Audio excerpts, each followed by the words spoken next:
phases is not an enjoyable prospect. But trust me when I say that getting nuked by a lightning strike as you enter that bunker is a significantly less enjoyable prospect.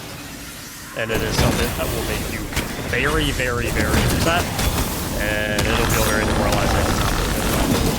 Take the extra 30 minutes, 40 minutes, maybe even an hour. Take the extra time. This is just my recommendation. I recommend you take the extra time, slow, just go ahead and sacrifice that second half of the DPS phase to guarantee your safety. This is a solo flawless, not a solo high DPS.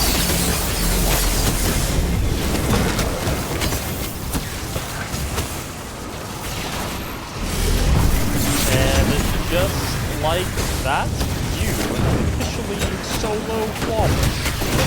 Vesper's host on a Titan. It's gonna take definitely a couple attempts, gonna take a little bit of practice, gonna take a lot of discipline, gonna take a lot of resilience. But you will, without a doubt. And for the record, the fact you're even watching this video, even considering that's enough. Even if it takes a week, a month, even if it takes 6 months. Very impressive feat, and you should be one. If you're looking for the guides for Titan or Warlock, stay tuned. That's a try button down below so you see all the videos. I'm going to make it as soon as possible. Sorry that I was so late on getting this one out. One, this is the hardest solo flawless dungeon in history, in my personal opinion. And two, I had to go on a important trip to check out the game. I was out in California for about half a week. Behind on getting my practice in and getting all my testing and all the various loadouts. So I hope this helped. Thank you so much for watching. And as always, have a great day.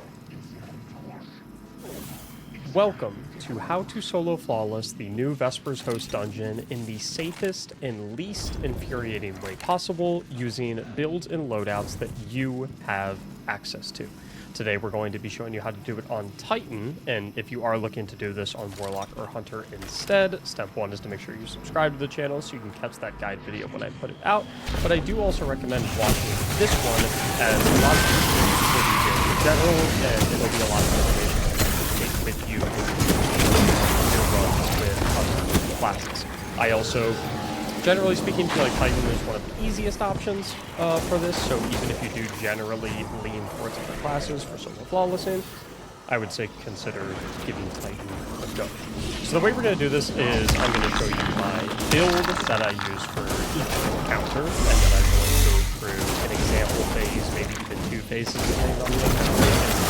Every single possible thing that you might consider is humanly possible. So, step 1.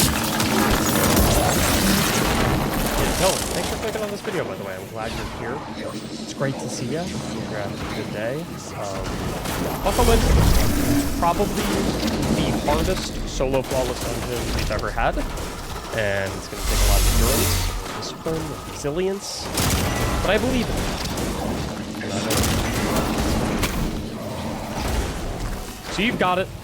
We have got it. Let's get started. The first encounter, the intro section, your loadout doesn't matter too terribly much. So I would say just throw on whatever you like. I like running sword.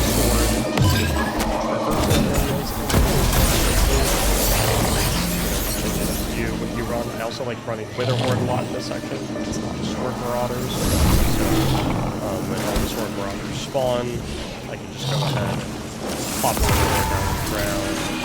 All the Sword Marauders just kind of like run into the Wither Horde bundle. Focus as much on killing them. Makes it rather simple. You gotta kill a decent amount of enemies and then a lot left. You see the viral carrier approaches twice. That's the scanner and operator augment spawnings. We're going to kill the scanner one first. Pick this up, and we're just going to run around until we figure out which one is bad. That one lit up white. That one is good. We're going to come over to this far one. Also good.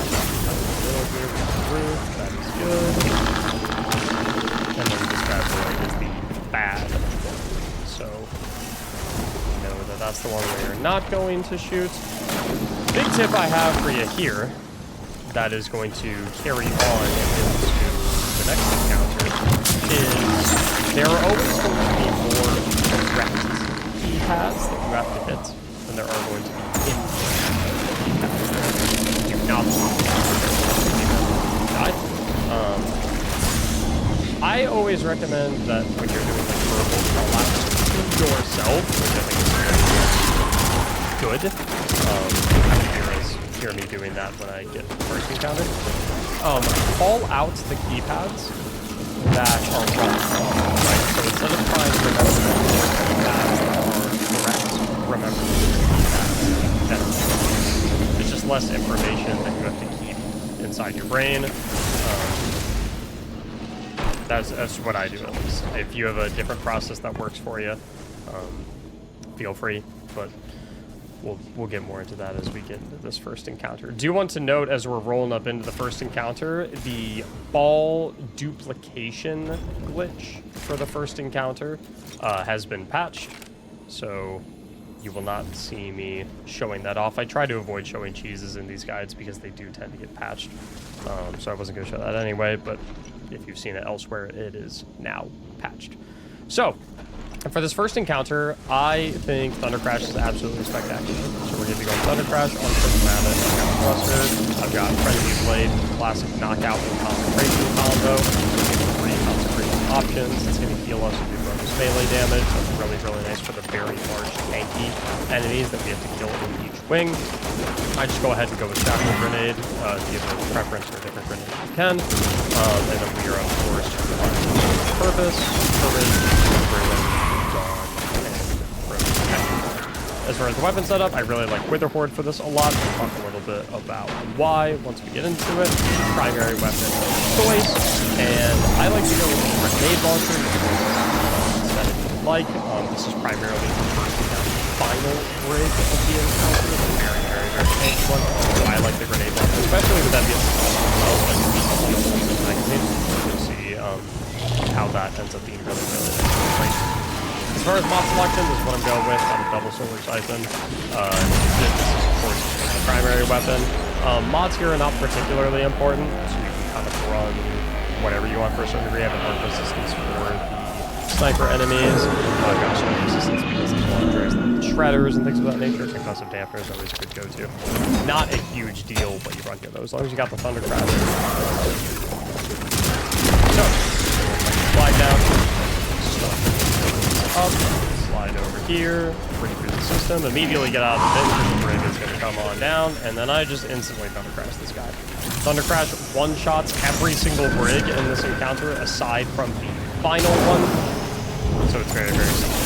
I try to maintain my melee charges as well, but if I do get weak on HP, I'll just go ahead and melee something knockout real fast. Just gives you a massive heal, keeps you very safe. These dregs with shredder very good for them. Just gonna go ahead and put the scanner guys. Scanner over to pick off these 3 dregs right here. I'll just try to Wither Horde up there because all the other dregs can jump right on into it. Tag them. And keep in mind here, you need to kill every single enemy right here in this area to get the door to open to the next area. Not having absolute work.